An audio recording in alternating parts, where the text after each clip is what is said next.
తాకట్టులో ఉన్న బంగారం అమ్మాలనుకునే వారి ఇన్ఫర్మేషన్ ఇస్తే దాని వాల్యుయేషన్ బట్టి మీకు కమిషన్ కూడా ఇస్తుంది గోల్డ్ హబ్. ప్రెజెంట్ చేస్తున్న పర్సనల్ ట్రైనింగ్ సెలబ్రిటీ ఎవరు? ప్రెజెంట్ అండ్ 2 ఇయర్స్ నుంచి చేస్తున్నయితే మోహన్ బాబు సార్. ఎలా ఉంటది? అంటే సార్ ఎలా మాట్లాడతారు? ఎలా ఉంటారు?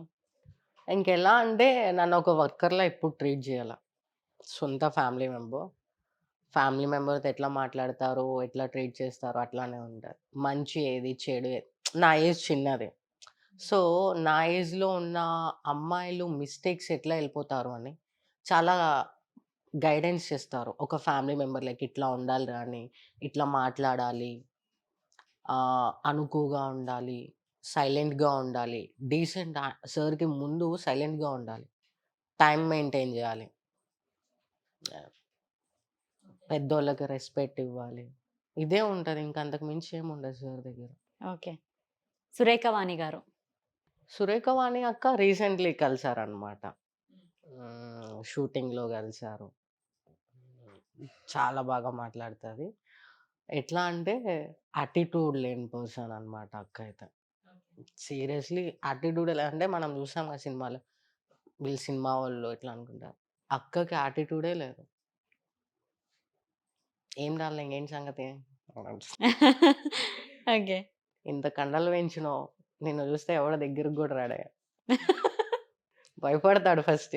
అంతే. చాలా ఫ్రెండ్లీగా మాట్లాడతదనమాట. చాలా ఫ్రెండ్లీగా. మీ పోస్ట్‌లో మదర్స్ లవ్ అని మధుబాల గారిది ఫోటో ఉంది. ఆవిడ అకౌంట్‌లో కూడా ఉందన్నమాట. ఆవిడతో బాండింగ్ ఎలా? బాండింగ్ అంటే ఇంక అమ్మ. Madhubala sweet person. ఎట్లా అంటే ఒక ఫ్లవర్ అనమాట. షూటింగ్‌లోనే కలిసారు. నా లైఫ్ స్టోరీ ఇన్నారనమాట.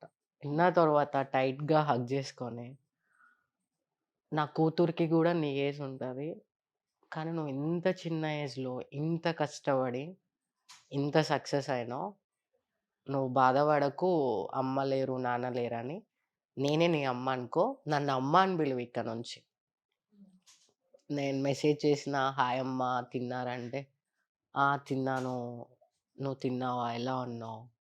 నేను హైదరాబాద్ వస్తాను, కలుస్తాను" అని అంటదనమాట. చాలా అంటే నేను చాలా మందితో లేడీస్‌తో మాట్లాడాను. మా మదర్ ఏజ్ ఉన్న వాళ్ళతో. కాకపోతే ఈమె ఎట్లా అంటే చాలా కనెక్ట్ అయిపోయారనమాట.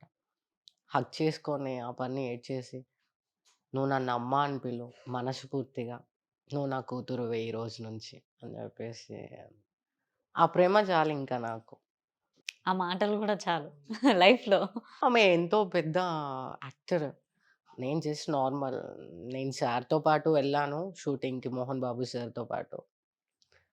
ఆయన లేనిదే నాకు వీళ్ళు గూడా పరిచయం గారు. అవును. నా గురించి సారే చెప్పారందరికి. తిను నా పర్సనల్ ట్రైనర్, చాలా హార్డ్ వర్క్ చేసింది, చాలా మంచి అమ్మాయి. సో, వీళ్ళందరికంటే నా గురువు అని కాదు, నా దేవుడు ఇంకా 'మోహన్ బాబు' సార్. నాకు లైఫ్ ఇచ్చిన దేవుడంతే. నా దేవుడిని నేను జూడలే. కానీ నాకు లైఫ్ ఇచ్చి, నాకింత మోటివేషన్, ఎంకరేజ్‌మెంట్ చేస్తుందయితే మంచు 'మోహన్ బాబు' సార్ ఓన్లీ. ఏం చెప్దాం అనుకుంటున్నావు మరి? నీకు బాగా సపోర్ట్ చేసే పర్సన్స్ కానీ. ఎప్పటికీ వాళ్ళ యొక్క సపోర్ట్ నాకుండాలి. ప్రేమ ఉండాలి. ఇంక అంతకు మించి నేనేమి ఎక్స్‌పెక్ట్ చేయను. ఇప్పుడు మీరు ఈ బాడీ బిల్డింగ్ చేసుకోవాలి. బాడీ అంతా ఇలా చేసుకోవాలి కాబట్టి, మెయిన్ థింగ్ ఏందంటే మైండ్ ఏ డిప్రెషన్‌లో ఉండకుండా, మైండ్‌లో ఏ థాట్స్ ఉండకుండా మెయింటైన్ చేస్తేనే అవుతది. మీరు డిప్రెషన్‌లో ఉన్న ఏడ్చినా గూడా క్యారీ చేయలేరు. అవునా? అట్లెట్లా గెట్ ఇన్ అయ్యిర్రు మరి? అంటే మా నాయనమ్మకి చిన్న ఏజ్‌లోనే పెళ్లి చేశారు. మా డ్యాడీ ఒక్కడే మా నాయనమ్మకి కూతుర్లు గూడా లేరు. ఒక్కడే ఒక్క కొడుకు. మా డ్యాడీ చిన్న ఏజ్‌లో ఉన్నప్పుడే మా తాతగారు చనిపోయారు. అప్పటినుంచి మా డ్యాడీకి కొంచెం పోలియో టైప్ ఉంటదనమాట. కొంచెం కాలు, చెయ్యి మజిల్ ఎక్కువ ఉండదు. మా నాయనమ్మ భర్త లేకపోయినా మా డ్యాడీని ఆకుకూరలమ్మి, వర్షంలో గూడా కూరగాయలమ్మి, ఫ్రూట్స్ అమ్మి మా డ్యాడీని పోషించింది. పెళ్ళైన తర్వాత గూడా మా డ్యాడీని జూసుకుంది. తర్వాత మేము పుట్టాం. మా డ్యాడీని చంపేశారు. మా మమ్మీ ఎళ్ళిపోయింది. ఆమెతో మాకు సంబంధం లేదు. తర్వాత గూడా కొంతమంది ఈ రోజుల్లో ఇప్పుడు మా సొంత అమ్మే నన్నొదిలేసి ఎళ్ళిపోయింది. నన్ను 10 నెలలు కని, మోసి కన్న మా అమ్మే నన్నొదిలేసి ఎళ్ళిపోయింది. కానీ మా నాయనమ్మకి ఏం సంబంధం చూసుకోవాలని? ఒక ఇల్లుంది. వాళ్ళ తమ్ముడు, మేనల్లుళ్ళు గూడా అందరూ ఇంటి చుట్టూనే ఉంటారు. వాళ్ళు పెడతారు. మహా అయితే అన్నం పెడతారు. ఆమెను జూసుకుంటారు. కానీ మమ్మల్ని ఎందుకు తీసుకోవడం? వదిలేయొచ్చు గదా! రోడ్డు మీద. నేను ఆ సిట్యుయేషన్ గూడా చూసా. మా తమ్ముడు పాలు తాగే పిల్లోడు ఆ టైంలో. వాడిని నేను సంకలో యేసుకొని తిరుగుతుండే. ఆమెనే నాకు కావాలని జెప్పి తీసుకొని ఆకుకూరలు అమ్మింది. అంగన్వాడీ ఉంటది మీకు తెలుసు.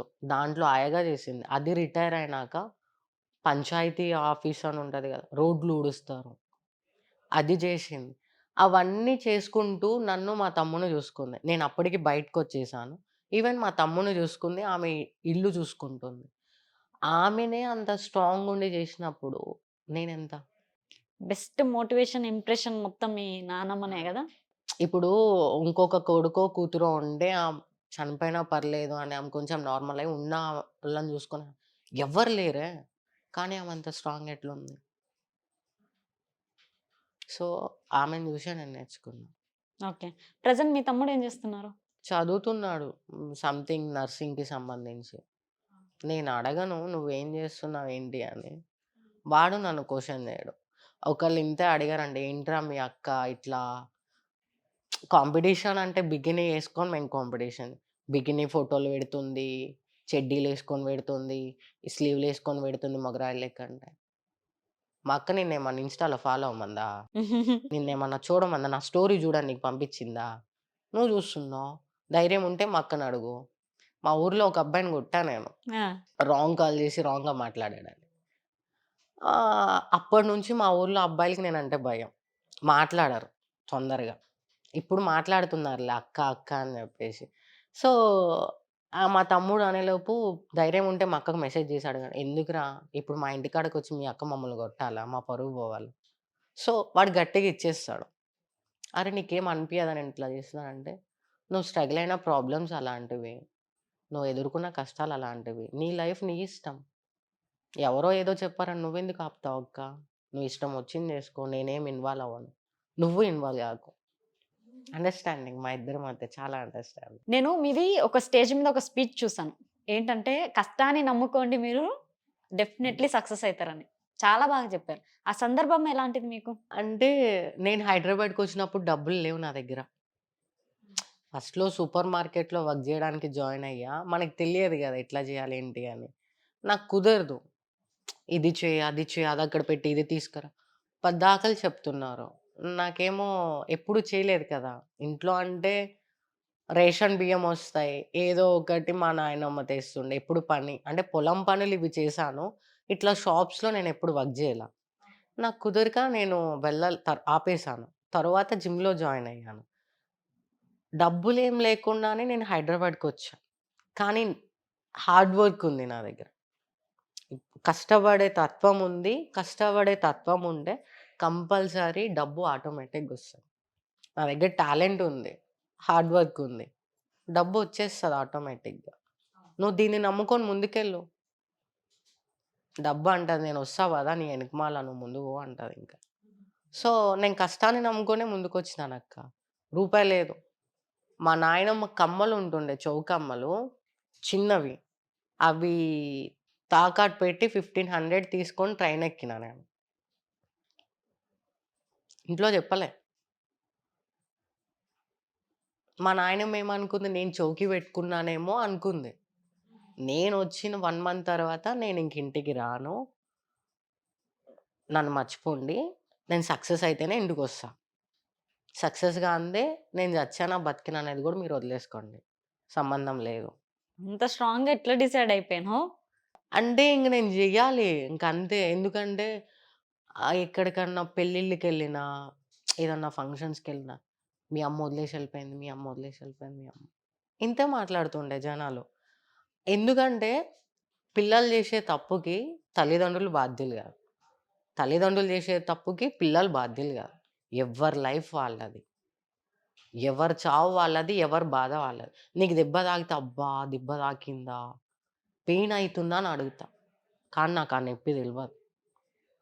అయితుందా అని జెప్తా. టాబ్లెట్ ఏసుకో అని జెప్తా. లేదా దవాఖానకు పో అని జెప్తా. కానీ నాకు ఆ నొప్పి తెలవదుగా, నీకే తెలుస్తదిగా. అవును. సో, మా మమ్మీ చేసిన మిస్టేక్‌కి నేను బాధ్యురాలిని గాదు గదా! సో, నన్నెందుకనడం?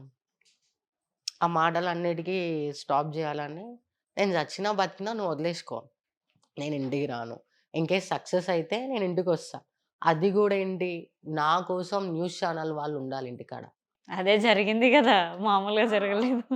వచ్చి మా ఇంటిది మొత్తం రికార్డ్ చేసుకున్నారు సాక్షి వాళ్ళు. అప్పుడే నేను ఇంటికెళ్ళాను. నన్ను ఈ రెడీ అయిన తర్వాత బాయ్‌కట్ చేపించుకున్నా. ఎప్పుడైతే ఒక అబ్బాయి నా హ్యాండ్ పట్టుకొని లాగారని చెప్పాను చూసారా? అప్పుడు బాయ్‌కట్ చేపిచ్చా. చేపిచ్చిన తర్వాత నేను కాంపిటీషన్‌కి రెడీ అయ్యా. ఆర్మీ కటింగ్ ఉంటుండే. అండ్ ఈ బాడీ ఇంకెట్లా కనిపిస్తా? అబ్బాయి లెక్కనే కనిపిస్తా. కాంపిటీషన్ అయినాక ఇంటికెళ్తే, నీ మనవరాలు అబ్బాయిగా చేంజ్ అయ్యి వచ్చింది. సర్జరీలు చేపించుకుందా అది ఇది. చెక్ చేశారు నన్ను. ఆ! ఆ! మస్తు ఏడ్చిన. మస్తు అంటే మస్తు. ఎట్లా అంటే చిన్నప్పటి నుంచి చూసినోళ్ళే వచ్చి అబ్బాయిగా మారిపోయావా? కరెక్ట్ కాదు గదా! అర్థం చేసుకోలే. అంటే బ్లడ్ రిలేటివ్సే. కానీ వాళ్ళకి పైసలున్నాయి. డబ్బున్నోడు 100 తప్పులు చేసినా లెక్కలోకి రాదు. డబ్బు లేనోడు తప్పు చేయకపోయినా నీ బురద జిమ్మినా చాలు. తప్పు కిందకే వచ్చేస్తది. సో, నా దగ్గర డబ్బు లేదనుకునే కంటే నువ్వు కష్టపడ్డ తర్వాత వచ్చే డబ్బుని నువ్వు ఎగరేసుకో. నేను అదే చెప్తాను ఎవరికైనా. అంటే ఇంక చెప్తే, "ఆ! సర్లే అమ్మా 100 మాటలు చెప్తారు" అని అనుకుంటారు. కానీ అదే నిజం అన్నమాట. నిజమే అది. నిజం. ఇప్పుడు అందమేముందక్క కొంతకాలానికి పోతది. కానీ నీ దగ్గర ఒక టాలెంట్ డబ్బు గూడా పోతది. ఎల్లకాలం ఉండదు డబ్బు. కొన్ని సిట్యుయేషన్స్‌లో హై ఉండొచ్చు. కొన్ని సిట్యుయేషన్స్‌లో డౌన్ అయిపోతావు. కానీ నీ దగ్గర ఒక టాలెంట్, హార్డ్ వర్క్ ఉంటే నువ్వు ప్రపంచంలో ఎక్కడికెళ్ళినా గాని నిలబడతావు.